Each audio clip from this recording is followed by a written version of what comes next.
Olá, amigos e amigas responsáveis que nos acompanham há 8 anos aqui no nosso programa. Agora, o programa de hoje, nós vamos reprisar justamente os melhores momentos que vivemos em 2012. Então fique conosco, você vai ter um negócio chamado, uma palavrinha difícil, chama pupurri.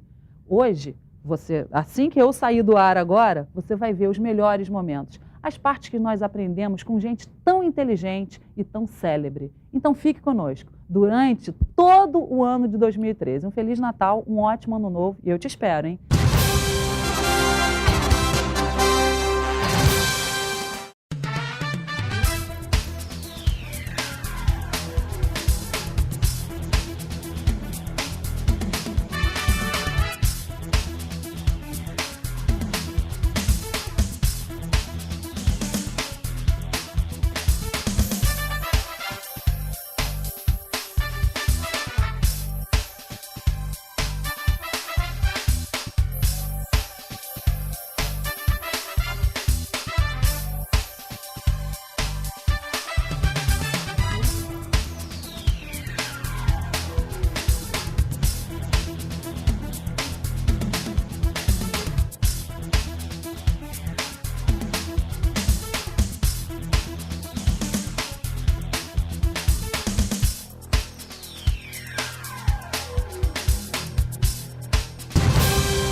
Explica pra gente o que é crowdfunding.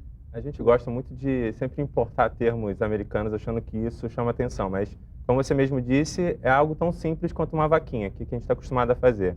E o que está por trás disso é a gente unir pessoas que têm interesse em comum em viabilizar projetos que têm algum tipo de impacto positivo para a sociedade de uma maneira geral, né? Então, o crowdfunding, a diferença que ele tem de uma vaquinha tradicional, ele tem duas regras muito poderosas. Então, a primeira delas é de tudo ou nada, ou seja, se estabelece uma meta, um valor que se precisa chegar com o projeto, e caso a multidão não consiga juntas atingir aquele valor, o dinheiro retorna na mão de todo mundo, ou seja, ou todo mundo ganha ou ninguém perde.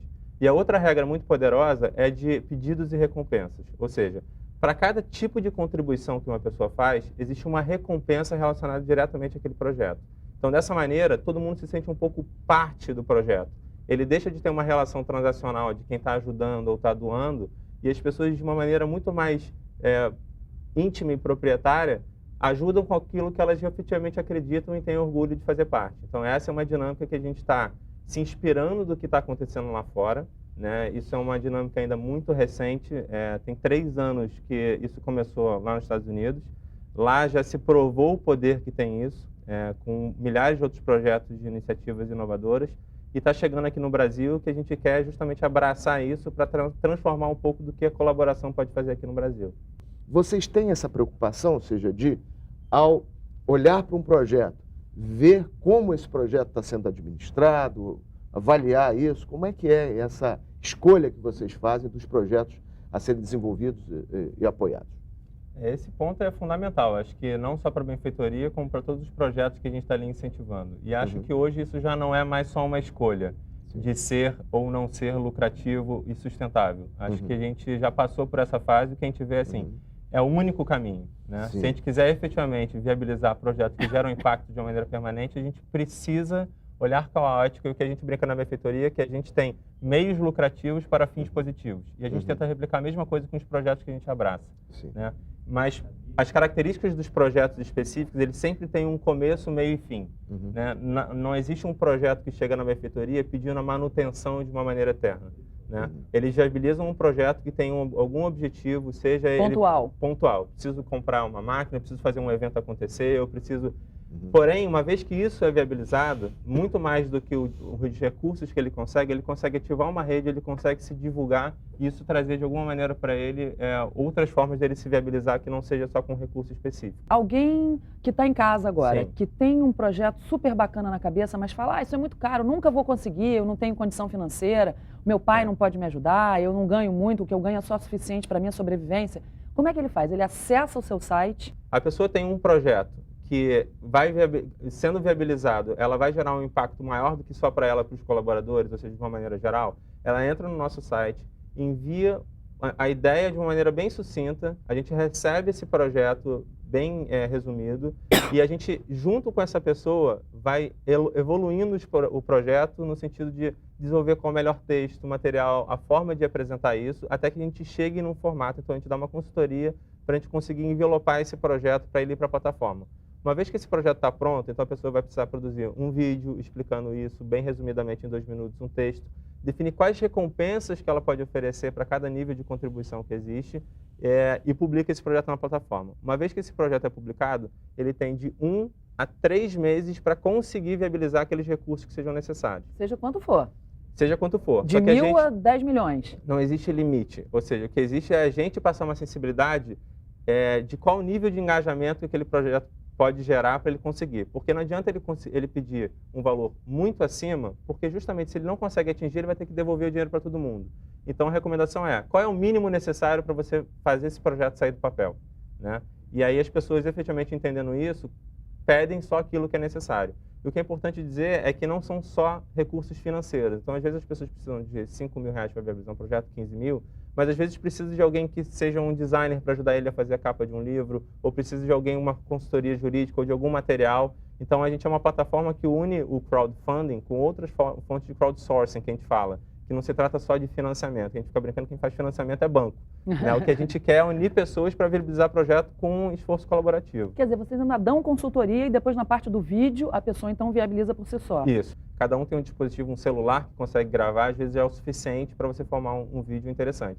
O que a gente, obviamente, tenta fazer é passar quais são as informações que tem que ter nesse vídeo, quais são as palavras-chave que a pessoa tem que usar para conseguir envolver as pessoas que têm interesse em viabilizar aquele projeto para sair do papel. Então, sim, a gente dá uma consultoria, a produção de materiais é sempre feita pelo idealizador do projeto e o que a gente dá são orientações até que a gente chegue num consenso que o formato está pronto para ser publicado. Quando você disse na possibilidade de ter que devolver o dinheiro, isso. Como isso funciona também? Como é que é feita a reorganização disso? E quem se encarrega?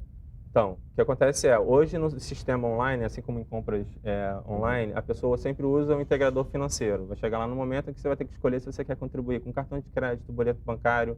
E aí, o que acontece é, uma vez que esse valor não atinge, o dinheiro não é destinado ao dono do projeto.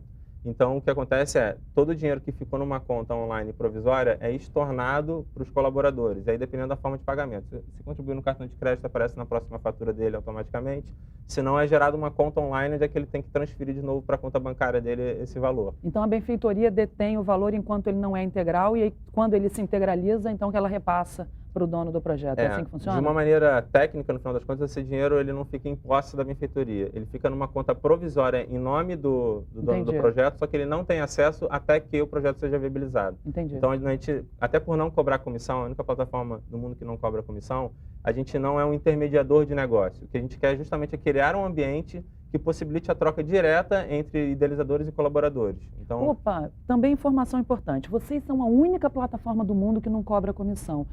Mas vocês têm que pagar o site. Eu sei que nós também do Responsa também temos vários encargos, né? Para tudo isso acontecer, nós temos contas aqui por trás, né? Como que vocês conseguem sobreviver? Como é que vocês fazem isso? A primeira pergunta que vai na cabeça das pessoas quando a gente fala que a gente não cobra, né? Uhum. E ao contrário do que as pessoas pensam, pô, é uma ação bonitinha, por isso que vocês não cobram. Não, pelo contrário, o que a gente prega é que tem que ter fins lucrativos para a gente gerar impacto. Na verdade, não é por conta disso. O que está por trás primeiro, o que a gente quer, como intuito original, é justamente incentivar esses projetos que estão ali nascendo. Então, todas as plataformas do mundo que utilizam essa dinâmica, elas taxam o valor que é arrecadado. Então, alguém que precisava de R$10.000, quando ele atinge esse valor, as plataformas cobram de 5% a 15%, dependendo da plataforma. Só que quando a gente analisou o caso aqui, para a gente trazer, inspirado lá fora aqui no Brasil, a gente viu que existem taxas de transações financeiras muito altas, né? Então, só de você passar um cartão de crédito e usar online, é cobrado de 5% a 7%, que é muito maior do que lá fora, que cobra 1%, 2% por causa disso. Então, se a gente fosse taxar ainda mais, a gente ia ter, na verdade, na verdade, um tiro no pé, que a gente quer incentivar os projetos e não simplesmente taxá-los. Uhum. E, além disso, no final das contas, a gente precisaria de um volume muito alto financeiro financiado para que a gente conseguisse desse percentual se viabilizar, até porque o custo da estrutura é muito mais caro do que essa. Então, a pergunta é, como que a gente consegue? Então, a resposta que nosso background, por a gente ter trabalhado muito tempo na área em marketing dentro de grandes empresas, a gente viu o poder que existe para marcas que queiram se associar a esse tipo de iniciativa, não estando lá de uma maneira passiva, né? Então, um novo marketing onde as empresas que estão preocupadas em não só fazer produtos e vendê-los, e sim estão preocupados com outras coisas, né? Querem incentivar outro tipo de movimento, poderia estar lá presente também, ajudando a viabilizar os projetos que estão lá dentro, e para isso, através dessa parceria, também se remuneraria com essas ações especiais. Então, essa é a nossa visão, né? O que a gente quer é viabilizar projetos que têm interesse coletivo, convidando o governo, convidando empresas, convidando sociedade, instituições, universidades. E nessa parceria é onde a gente espera se remunerar com esses projetos especiais. Murilo, queria que você usasse os minutinhos finais para então chamar, falando fácil, para todo mundo entender em casa como fazer e que tipo de projeto. A gente já passou bastante por isso, mas eu acho que para falar de novo é importante para quem ligou a televisão agora, o que a gente está fazendo aqui, exatamente o que significa benfeitoria e fazer esse chamamento. Então, obrigado. Primeiro, eu queria agradecer de novo a Cláudia por ter convidado a gente a dar essa oportunidade de trazer para o público de uma maneira geral, que a iniciativa ainda é muito restrita às redes que estão ali pensando nisso, mas o convite vai para você que está em casa, que tenha um projeto na gaveta, que você entende que esse projeto, de alguma maneira geral, vai trazer um benefício não só para você que idealizou, e para as pessoas que vão te apoiar, mas de alguma maneira vão trazer outros benefícios coletivos. É importante citar que pode ser de esporte, de cultura, cidades, que é um tema que está muito em voga agora. O que a gente pode fazer para melhorar nosso entorno? A gente mora aqui no Rio de Janeiro, muitos projetos que têm o objetivo central de criar um ambiente melhor.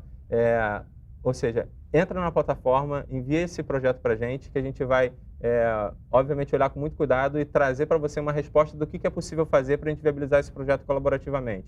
Então, o site que eu dou é www.benfeitoria.com, direto. Você vai lá, entra na área de contatos ou na área de projetos, que a gente vai receber o seu e-mail e com certeza vai analisar com todo o cuidado aí que a gente pede para todo mundo tratar os seus projetos com carinho. Obviamente, a gente vai tratar o projeto de todo mundo que chegar com carinho, para a gente conseguir direcionar e tirar esse projeto da gaveta, né? Aquele projeto que a gente tanto gosta, tanto gostaria de ver acontecendo, convidando as pessoas que também têm um interesse. Então, se é um projeto que tem um interesse coletivo, por que fazer sozinho? É isso que a gente fala. Então, vamos fazer junto, que é a maneira mais poderosa que a gente tem de viabilizar esses projetos colaborativamente.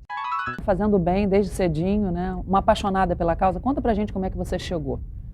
Olha, eu amo os seres vivos, né? Então não é ou cachorro ou gato. Então a história é isso, eu me criei no meio de animais, né? Meus pais pegavam animais já na rua naquela época, né? Com quase 60 anos agora, você pode imaginar a quantidade de animais abandonados que tem, vamos dizer, só na cidade do Rio de Janeiro, imagina nos estados, né? Então, como a SUIP é particular e a parte da diretoria do Conselho Fiscal tem que ser associados que são eleitos por assembleia, então não tem nenhum salário, né? Você não recebe nada para presidir a SUIP, é por amor total. Eu, a vice-presidente, a diretora social e os conselheiros, né, que são associados e que a maioria já está aposentado.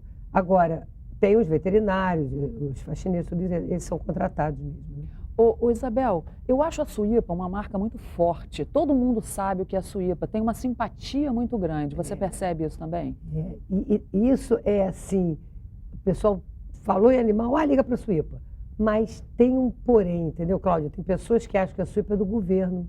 Fala que, mas o órgão público... Não, é bom você dizer isso, porque eu concordo contigo. Muita gente, e olha, não é só assim, porque o povo acha.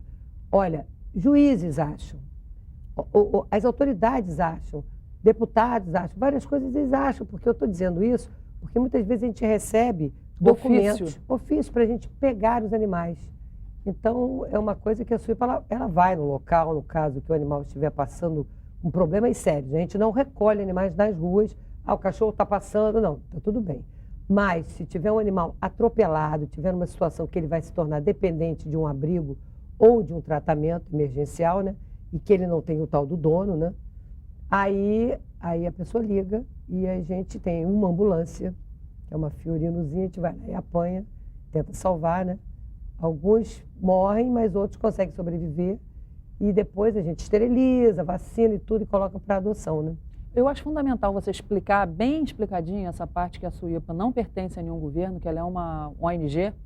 Olha, ela é tão antiga, porque ela é a primeira mais antiga do estado do Rio de Janeiro e a segunda mais antiga do Brasil, que a primeira mais antiga está em São Paulo, que é o IPA, né?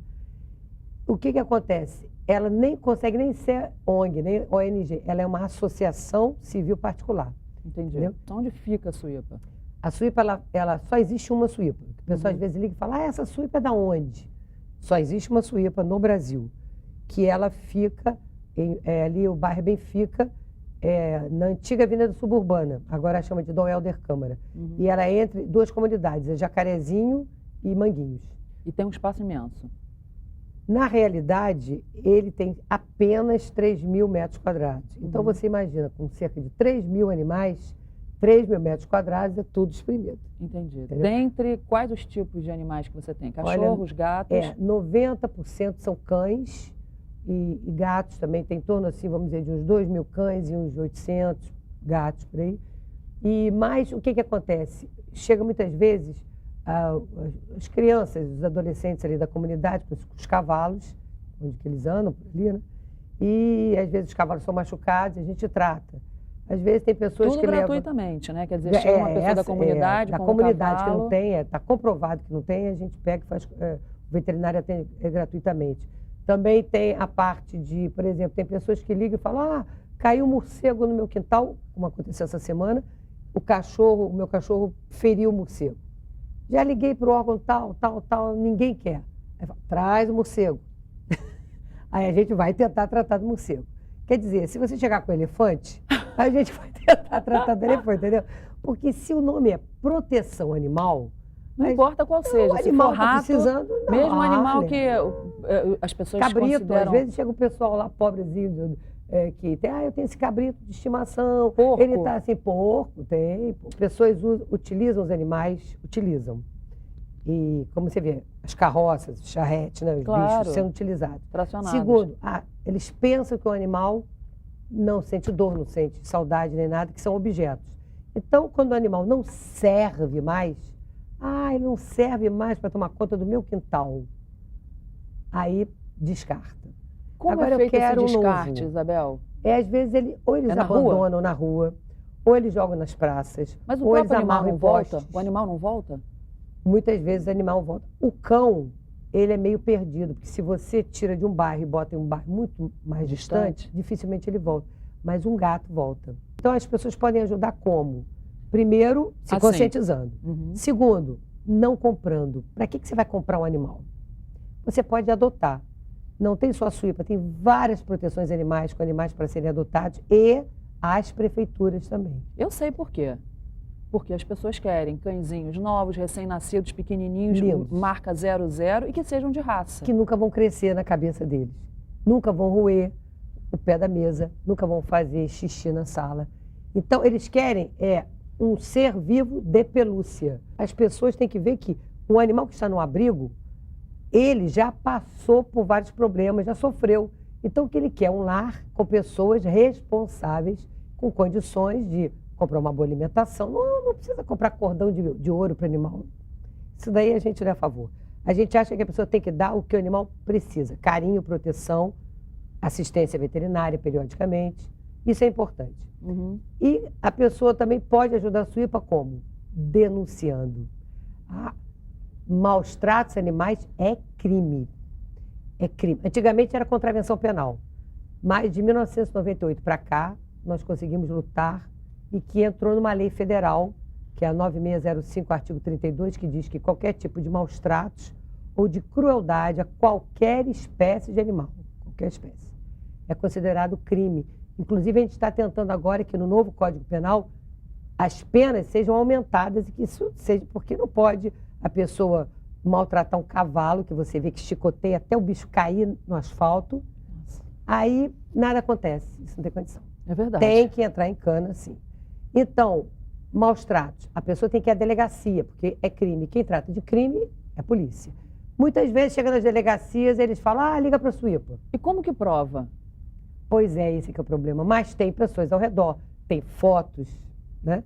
Então, hoje em dia, você pode provar de várias coisas. Então, a pessoa também pode ligar para a suípa, porque a gente tem um trabalho gratuito que a gente tenta conscientizar aquela pessoa que deixou o cachorro em cima da laje e o cachorro está sem água, sem comida, repleto de carrapato. Então, a gente tenta educar nessa parte. Então, a pessoa pode ligar para a suípa, mandar carta, que a gente vai tentar educar de uma maneira que a pessoa não faça mais uma crueldade, às vezes até inconsciente, né? Por ignorância, vamos dizer assim. E quem quiser também pode ser sócio, ou entra no site, ou nos telefona, e aí todo mês recebe um boletozinho e ajuda com 20, 30 reais, se puder. Ah, eu não quero ajudar com dinheiro. Ótimo, não precisa se associar. Compra boas rações, leva na Suípa.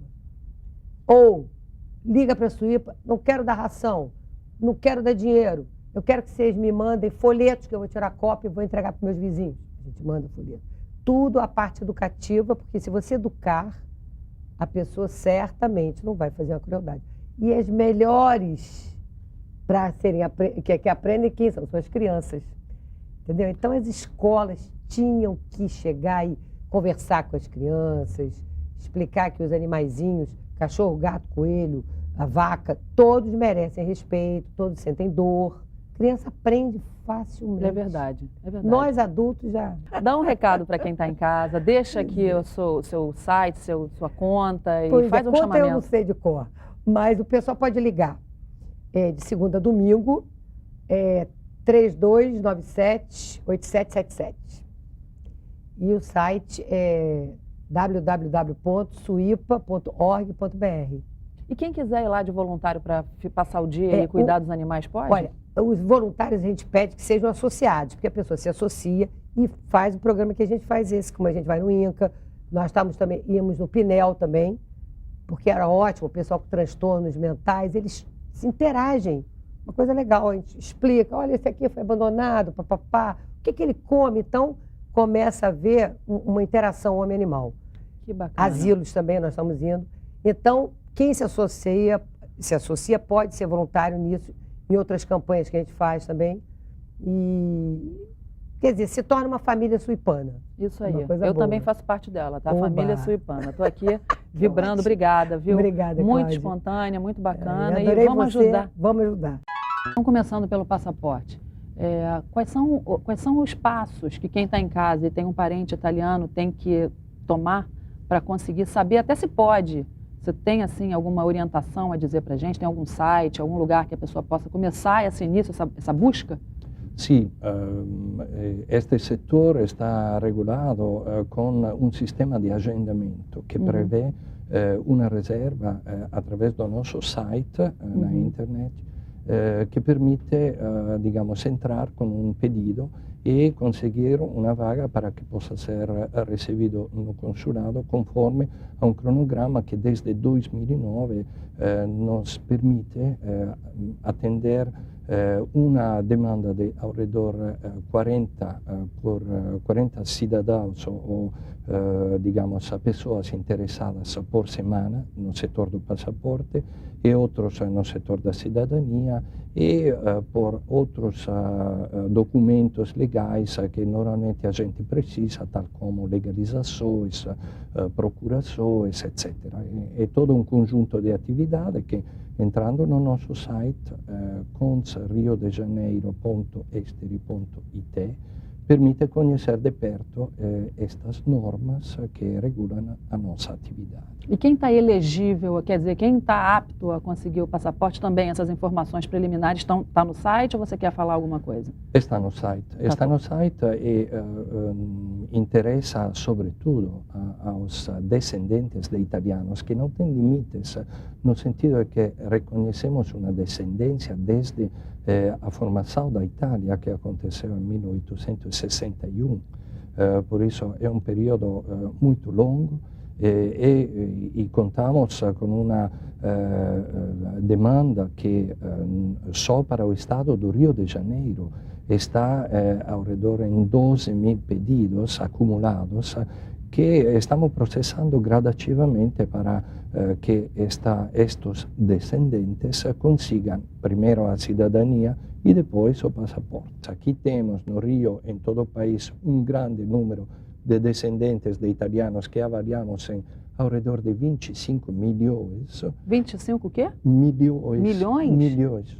Descendentes de italiano? Descendentes de italianos, exatamente. Estamos falando de ao redor 13% da população brasileira Uau! e de ascendência italiana. Eu também sou italiana, eu sou mezzo, eu sou brasiliana e italiana, então eu tenho passaporte. Eu recebo esse ano é ano eleitoral aqui no Brasil, e eu recebo frequentemente as cédulas para votar em deputados e senadores italianos aqui do Brasil por ser membro da Comunidade Comum Europeia. Quer dizer, isso é absolutamente fascinante, porque eu acho que no processo democrático todos devem participar e vocês levam isso ipsilíteres ali ao pé da letra. É muito bacana isso, Mário. Sim, são poucos os países que reconhecem esse direito de participação em um sentido tão amplo, até enviar uma cédula de voto para outro país, no Brasil especialmente. Então, faz parte desta generosidade, eu diria, que historicamente marcou a ação do governo para complementar as dificuldades que enfrentaram durante décadas. Então, é um fenômeno recente este de permitir um direito de participação no voto do Parlamento italiano. Só começou em 2006, só que é um exemplo de como os italianos podem participar também da nossa vida política e do nosso sistema institucional. Isso significa que os brasileiros que têm dupla cidadania também podem se candidatar? Também podem ser, eles só deveriam ter uma residência na Itália, porque se querem podem ser eleitos na Itália ou no Brasil enquanto representantes da comunidade italiana. Temos no estado de São Paulo o único deputado eleito no Brasil que participa, que foi eleito em 2008 no Parlamento e que participa da atividade de outros parlamentares. Isso significa que uma pessoa residente no Brasil pode ser um deputado italiano residente no Brasil, representando toda a comunidade italiana all'estero, quer dizer, no exterior. É isso? Exatamente, é isso. Essas bolsas de estudos que a Itália dispõe, elas contemplam estudantes de que faixa etária e de que meio acadêmico? Normalmente interessam pessoas que querem frequentar um curso de graduação e pós-graduação em número menor, porque é mais caro pagar um curso de pós-graduação. Recentemente estamos favorecendo também capacitação de brasileiros na Itália através do programa brasileiro Ciências Sem Fronteiras. Nós aceitamos de favorecer estudos na Itália para 6.000 estudantes brasileiros, cujo custo de capacitação é pago pelo governo brasileiro. Começamos este ano e continuaremos nos anos que vêm. É um programa muito importante que financia ao redor de 100.000 estudantes brasileiros, sobretudo em 5 países, Itália é um deles. E por isso, só para dizer, para reforçar este caminho que é duplo, não apenas para favorecer descendentes de italianos na Itália, mas também brasileiros interessados em aprimorar a sua capacitação no nosso país. Onde a gente se inscreve? Onde os estudantes, os filhos, quem está nos assistindo, onde que eles podem se inscrever? Temos o nosso site nos 2 idiomas, de modo que a primeira fonte é o site do consulado bilíngue. O site das regiões normalmente são em italiano, algumas oferecem também uma tradução em inglês que permite ampliar, digamos, este acesso.